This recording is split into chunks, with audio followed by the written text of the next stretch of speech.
Kelly, Lewis, and Rick, and Tess joining us for the Blitz Rock Rundown. Of course, Tess does 7 to midnight here on the Blitz, and every Sunday she puts out a video with all the latest in Blitz Rock news, and then brings us like an extended version on Monday mornings, which we enjoy very much. How are you? I'm great. How you doing? Good. Good weekend?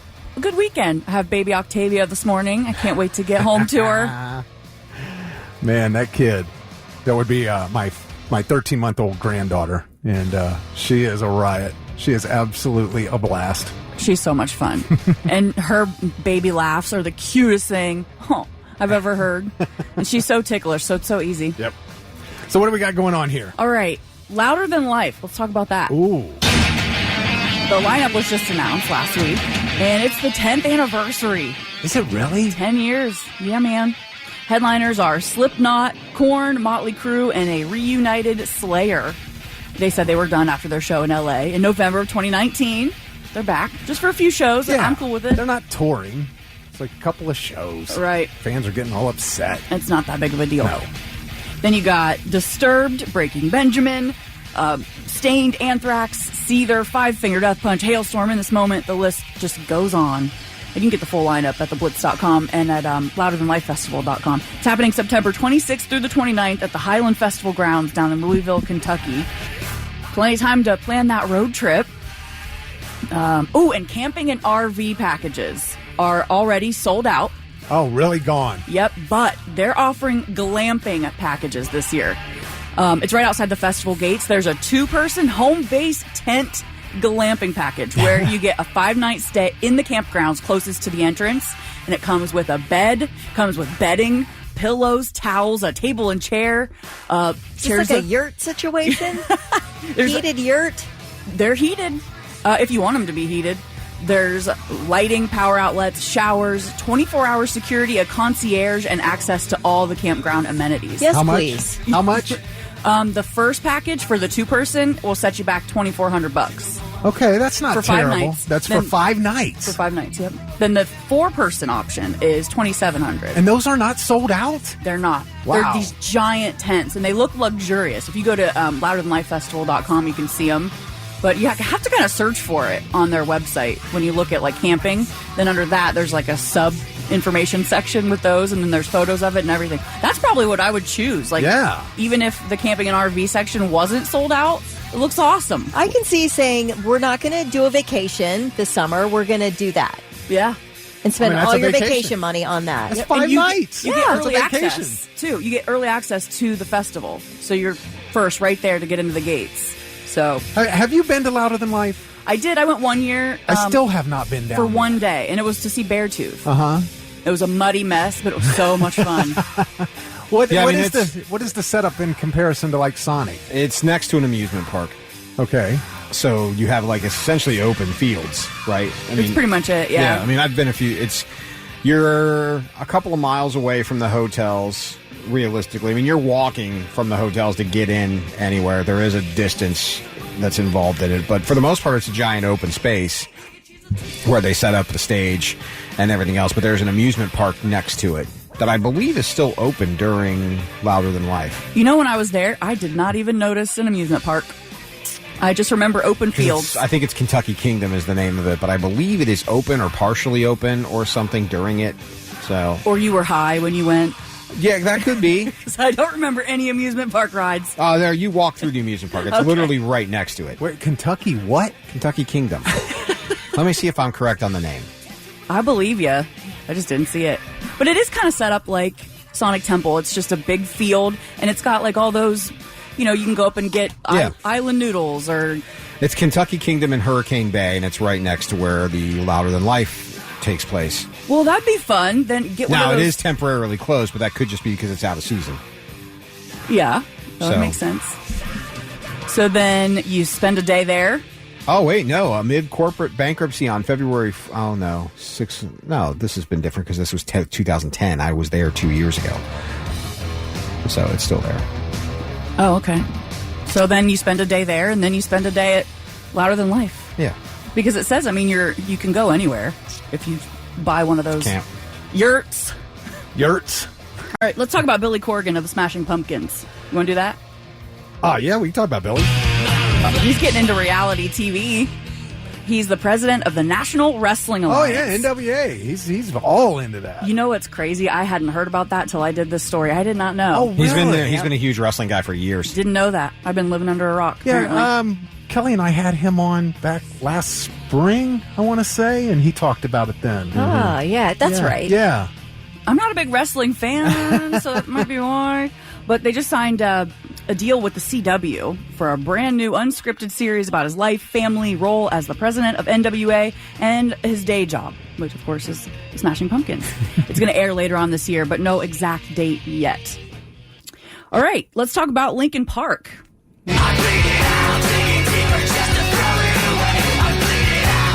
Mike Shinoda has mentioned that he wanted to do some kind of best of collection with some unreleased material, and it's happening. It's called Paper Cuts, like my favorite song from Hybrid Theory, Paper Cut. I love that song so much. Solid track.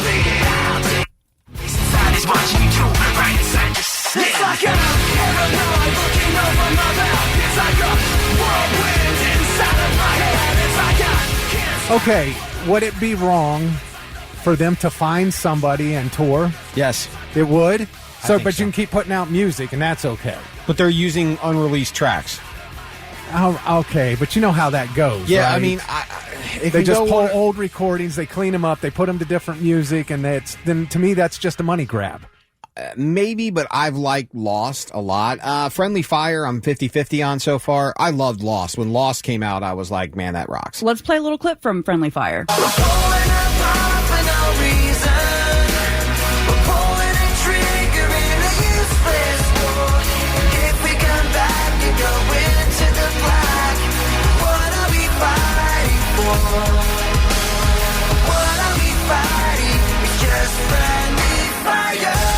Now, you can make the argument that you do a bunch of songs and they don't necessarily fit at the time that you're recording it. Either music is sounding different in general at the time, or it doesn't fit the vibe of the album.